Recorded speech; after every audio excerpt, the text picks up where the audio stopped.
Hey there, guys. I don't know if you just heard that, but basically, there's a small storm that's gonna be passing by here by the house. So it's starting to rain now, and it's blowing pretty hard. And actually, that's a good thing because it hasn't been raining in quite some time here, and I'm actually excited because I love the rain. Anyway, as you know, here's another video about my fish tank, and I've been well, what a shocker! Fidgeting it around with the fish tank and changing some settings. As you know, most of these videos that I'm making, I am testing things, experimenting with new things. Whoa, that was a nice one. Let me get to this before the light goes out. So basically, I've been working with the lights. One of the things that I noticed that is that it wasn't as bright. The fish tank wasn't as bright as it used to be when I had the other regular lamps, and that's because the bulb was facing downward in a vertical position, and I had it in this lamp in a horizontal position. What happens then? As you can see, the camera is focusing, and the CFL bulbs show that at the back of them, they don't emit as much light. Actually, it's kind of opaque and dark at the back of the bulb, at the spiral. So basically, most of the light is emitted in an angle and downwards. So what I did is I changed the position of all the bulbs, and as soon as I turned the lamp on, the Ludwigia repens here at the back is starting to show a constant stream of bubbles, which is a good sign that it is making good photosynthesis, and the HC Cuba is also making photosynthesis again. And yeah, things might go better this time. Let's see what happens.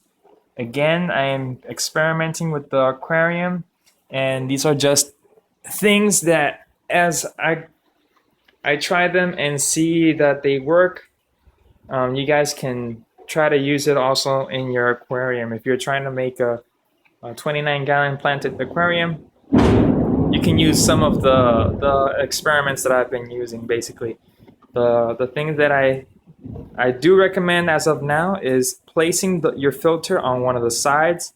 That way the water goes all over to the side of the tank. Put the CO2 at the other end of it. It swirls the small macro bubbles around, and it disperses it all over the tank, which is a good thing. The bubbles could stay inside the tank for like a minute, which is really good. And since they stay longer in the tank, the CO2 indicator is telling me that it is reaching the levels of CO2 that I want it to. Right now, I don't have the testing liquids to see and verify that it is, but at least I can use that as a rule of thumb.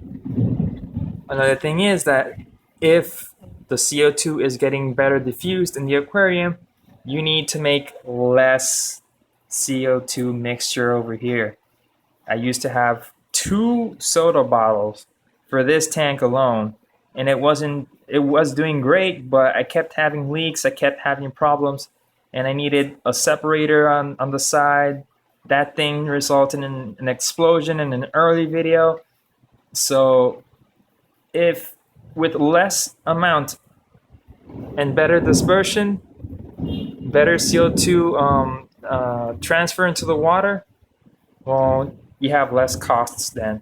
So the guy that I read that suggested this mixture, basically he said to use the 2 cups of sugar, the warm water, mix it, but instead of adding 1 tablespoon of yeast, he added half a teaspoon of yeast, which is considerably lower amount.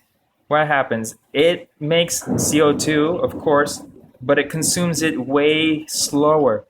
Right now, I made this batch like 2 weeks ago, and it's not slowing down. The bubbles keep coming at a steady rate, and it's not showing any signs of stopping anytime soon. Basically, he had one of these in a 40-gallon tank, and it kept having his 30 ppm of carbon dioxide inside the water at all times for like a month. Let's see if that's true. The other thing that he added is baking soda. He added a quarter teaspoon, if I'm not mistaken, to the mixture at the same time as he added the yeast.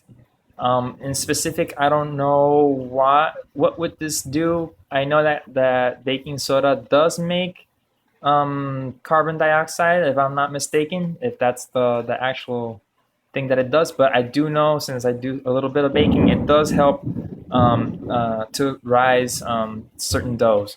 So yeah, right now I'm experimenting. I'm using different suggestions that I've been finding in the internet, and you can see all of my mistakes and you can see the results in my videos, so you won't have to break your heads with it afterwards. So yeah, this is my tank for now, and I hope you have a good one.